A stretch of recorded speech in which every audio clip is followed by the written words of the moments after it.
नमस्कार। आज मैं फिर आपके सामने एक गारमेंट्स का बिज़नेस लेके आया हूँ, गारमेंट्स के बिज़नेस का आइडिया लेके आया हूँ और एक मार्केट के बारे में बताने आया हूँ जहाँ से अगर आप कपड़े ख़रीदोगे तो आपको बहुत सस्ते मिलेंगे। लेकिन पूरा वीडियो ज़रूर देखिएगा, क्यों ख़रीदना चाहिए, कैसे लोगों को वहाँ से कपड़े ख़रीदना चाहिए, कब ख़रीदना चाहिए, क्या क्या उसकी टाइमिंग है, ये सारी बातें मैं आज इस वीडियो में बताऊँगा। लेकिन पूरे वीडियो को ध्यान से मैं देखने की बात इसलिए कह रहा हूँ, ज़्यादातर मैं किसी ऐसे वीडियो में नहीं बोलता, बट मैं इसलिए कह रहा हूँ क्योंकि कहीं गलती से भी आप कुछ गलत निर्णय ना ले लो। मतलब पूरे वीडियो को देखोगे तो सारे ड्रॉबैक्स या अच्छी बातें, सारी बातें मैं कहूँगा, लेकिन अगर आपने आधा देखा और उसको आधा को ही समझ लिया तो फिर उसके बैड इफ़ेक्ट भी हो सकते हैं। इसलिए मैं आपसे यहाँ पहले ही कह दे रहा हूँ कि आपको ये वीडियो पूरा देखना चाहिए। अगर आपको गारमेंट्स का बिज़नेस करना है तो, नहीं करना है तो कोई बात नहीं, तब तो कोई मतलब भी नहीं। तो ये जो है, मैं ये वीडियो में पहले ही मैंने बोल दिया है कि पूर्वांचल की सबसे सस्ती मार्केट, गारमेंट्स की मार्केट। मैंने पूर्वांचल इसलिए लगा ही दिया है कि ये पूर्वांचल की सबसे सस्ती मार्केट है, जिसमें गोरखपुर और इस क्षेत्र में आता है। ये सस्ती मार्केट क्यों है और यहाँ क्या क्या मिलता है और किस टाइम पे खुलती है, ये सारी बातें मैं इस वीडियो में करूँगा। तो सबसे पहले ये सबसे सस्ती मार्केट क्यों है और यहाँ किन लोगों को जाना चाहिए। तो यहाँ पे जो कपड़े मिलते हैं, मैं आपको सबसे पहले यही बता दूँ कि यहाँ जो कपड़े मिलते हैं वो बहुत कम रेट पे मिलते हैं, एकदम क्लियर सी बात है। और बहुत सारे लोग वहाँ पे मार्केटिंग करने जाते हैं। लेकिन यहाँ पे जो कपड़े मिलते हैं तो आप ये मत सोचना कि बहुत बड़ा शोरूम करने जा रहे हो और वहाँ से कपड़े ले लो, क्योंकि वहाँ जो कपड़े मिलते हैं वो उस स्टैंडर्ड के नहीं मिलते कि आप ये सोचो कि मैं शोरूम खोलने जा रहा हूँ और वहाँ पे से ला के शोरूम खोल लूँ। ये तो क्लियर है कि वहाँ सबसे सस्ते कपड़े मिलते हैं, लेकिन वहाँ शोरूम के हिसाब के कपड़े नहीं मिलते कि आप शोरूम खोलने जा रहे हो। हाँ, अगर आपको किसी बाज़ार में दुकान लगानी है, अगर आपको फेरी लगानी है, अगर आपको फुटपाथ पे दुकान लगानी है, इस टाइप के कोई काम करना है, तब आप वहाँ से सामान ला सकते हो। गांव में बेचना है तो आप वहाँ से बहुत अच्छा मार्जिन आपको मिलेगा। अब वहाँ पे सस्ता क्यों होता है, ये भी एक ख़ास बात है। पहले तो मैं मार्केट के बारे में बता दूँ, फिर उसके बाद मैं आपको ये सब चीज़ें बताऊँगा।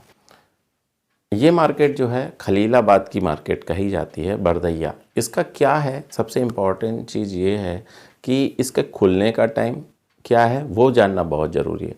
तो ये सैटरडे की दोपहर से खुलती है, बहुत ध्यान से सुनो, बहुत ध्यान से। सैटरडे की दोपहर से लगभग खुल जाती है, संडे तक चलती है, संडे शाम तक चलती है। सैटरडे को दोपहर से खुलती है, रात में भी ये मार्केट रन करती है और संडे शाम 4 बजे तक ख़त्म हो जाती है, 4-5 बजे तक। तो टाइम समझ लो, वीक में सिर्फ एक दिन यानी सैटरडे हाफ डे से समझ लो, 12 बजे के बाद से समझ लो, रात भर चलती है और संडे 4-5 बजे तक खुलती है। इस मार्केट में बहुत होलसेल में माल आता है, बड़ी मार्केट लगती है, लेकिन जो भी माल आता है उसमें मोस्टली ऐसा माल होता है जो, जैसे अब क्यों सस्ता मिलता है, इसका कारण सस्ता मिलता है ये क्लियर है। अब क्यों सस्ता मिलता है उसका कारण ये है कि जैसे मान लो दिल्ली या ऐसी जगह हैं जहाँ पे बहुत बड़े बड़े होलसेलर, बहुत ज़्यादा बड़े होलसेलर हैं, तो वो क्या करते हैं, जब उनका माल थोड़ा सा ऐसा हो जाता है कि रुक रहा है, या कुछ ऐसा माल हो जाता है जो आउटडेटेड हो गया है, कुछ ऐसा माल होता है जो आउट ऑफ फैशन हो गया है, कुछ ऐसा माल होता है कि चाहे 2-3-4 साल से नहीं बिका है और रखा है, तो वो अपने एजेंट लगा के वहाँ पे ऐसा करते ही हैं कि अपने एजेंट लगा के वहाँ पे माल बिकवाने के लिए भेज देते हैं और वहाँ पे माल सस्ते में बिक जाता है। मतलब उनको कम प्रॉफिट चाहिए होता है और माल निकल जाता है। लेकिन मैं 100% ये नहीं कह रहा हूँ कि 100% ऐसा माल होता है। बहुत सारे वहाँ के लोकल कारीगर हैं जो पूरे हफ्ते माल बनाते हैं, पूरे हफ्ते माल बनाते हैं और एक दिन सैटरडे को आके लगाते हैं और संडे शाम को चले जाते हैं, जिसके कारण से जब पूरे हफ्ते वो माल बनाते हैं और फिर वहाँ पे बेचते हैं तो माल सस्ता ही बेचते हैं, क्योंकि वो डायरेक्ट मैन्युफैक्चरर आके बेचने की कोशिश करते हैं, या तो एजेंट आते हैं या तो मैन्युफैक्चरर आते हैं। इसीलिए वो सस्ता मार्केट है और बहुत सस्ता मार्केट है। आप खुद आश्चर्य में पड़ जाओगे जब आप चीज़ों को देखोगे कि यार ये चीज़ इतने रुपए की मिल रही है। उसका कारण मैंने आपको एक्सप्लेन किया और मैंने ये भी बताया कि जो मार्केट वहाँ है या जो माल वहाँ मिलेगा, वो माल आप ये समझ के जाओ, अगर आपको फेरी लगानी है, अगर आपको फुटपाथ पे बैठ के माल बेचना है, अगर आपको मार्केट है जो उसमें बैठ के माल बेचना है, या आपको किसी छोटे स्टॉल में माल बेचना है, तो माल बहुत आसानी से बिकेगा, अच्छा प्रॉफिट देगा और मतलब उस लेवल का ठीक माल है। लेकिन फिर मैं आपको रिपीट करता हूँ कि अगर आपको शोरूम के लिए माल चाहिए तब आपको वहाँ जाना व्यर्थ ही होगा, क्योंकि वहाँ उस लेवल का माल नहीं होगा। फिर अब सस्ते माल की बात करें तो हाँ, सस्ता मिलता है और काफ़ी अच्छा सस्ता मिल जाता है। तो होलसेल की बात करें कि होलसेल में कैसे लेना चाहिए, देखिए ये सारी बातें आपको समझनी चाहिए, क्योंकि आप नए हो, इसलिए ये बात जब तक आप नहीं समझोगे तब तक आप उस चीज़ों को भाप नहीं पाओगे, आपको ठग लिया जाएगा। तो वो ये चीज़ें हैं कि जब भी आप कहीं जाओ, किसी भी होलसेल मंडी में जाओ, मैं ये बोल रहा हूँ, तो जैसे आपको वो जैकेट पसंद आई या वो सूट पसंद आया, तो आप उससे ये मत बोलो कि होलसेल में लेना है तो कितना लेना पड़ेगा, तब तो आपको दर्जन, 2 दर्जन, 5 दर्जन, 20 पीस ऐसे बोलेगा। नहीं, आपको ये नहीं बोलना है, उसको कहना है ये चाहिए, तो वो बोलेगा भाई 3 पीस का सेट है, 4 पीस का सेट है, बस 4 पीस का सेट ले लीजिए। जितने का वो सेट होगा, यानी जितने कलर होंगे वो ले लीजिए।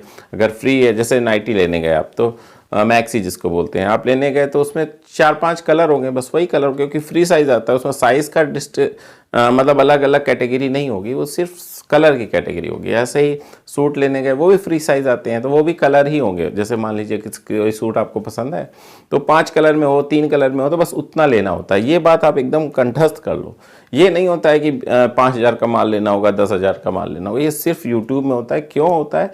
क्योंकि वो चाहते हैं कि आप इतना तो माल ऑर्डर करो कम से कम। समझो बात को। तो ये चीज़ मैं आपको पहले क्लियर करूं कि होलसेल में जब भी माल लेना होता है तो उस चीज़ के कैटेगरी होती है, ना कि इतनी क्वांटिटी माल लेना होगा। समझ में आ गई बात ना? तो घूम घूम के लोग माल लेते हैं और एक जगह माल अपना इकट्ठा करते आते हैं, पैक करते हैं और ट्रांसपोर्ट से अपने घर भेज देते हैं। लेकिन जो मैंने आपको बातें समझाई हैं वो बहुत ध्यान से समझने वाली हैं कि आपको अगर शोरूम के लिए माल चाहिए, तो अपने शोरूम खोलने के लिए माल चाहिए, तो वहाँ जाने की ज़रूरत नहीं है। अगर आपको फेरी लगानी है, अगर आपको फुटपाथ पे माल बेचना है, अगर आपको ऐसा माल बेचना है कि जो छोटी शॉप में माल बेचना है, मैं ये नहीं कह रहा हूँ कि आपको बहुत लग्जीरियस शोरूम खोलना है तो नहीं जाना। बाकी अगर छोटी दुकान करनी है तो आप जा सकते हो, वहाँ से माल भी ले सकते हो।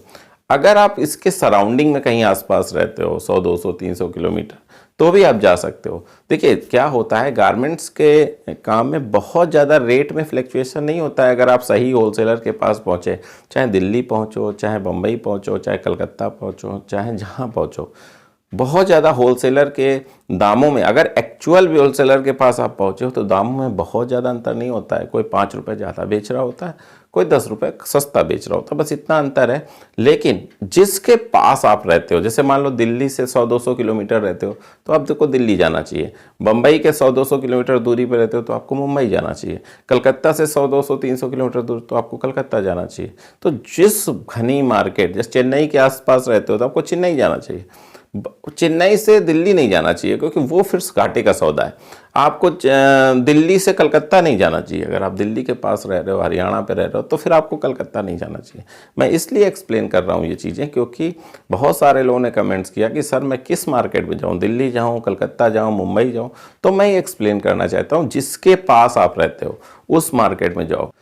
मेरा उद्देश्य हर मार्केट के बारे में बताने का यही है कि कोई किसी मार्केट के पास रहता है, कोई किसी मार्केट के पास रहता है, तो मैं अवेयर करना चाहता हूं कि कहाँ कौन सी मार्केट ज़्यादा अच्छी है, कैसी मार्केट है, कौन सी मार्केट में आपको जाना चाहिए। अगर आप किसके पास रहते हो, जीन्स स्पेशलाइजेशन के लिए जाना है तो आपको कौन सी, उल्लासनगर जाना चाहिए, मैंने बताया।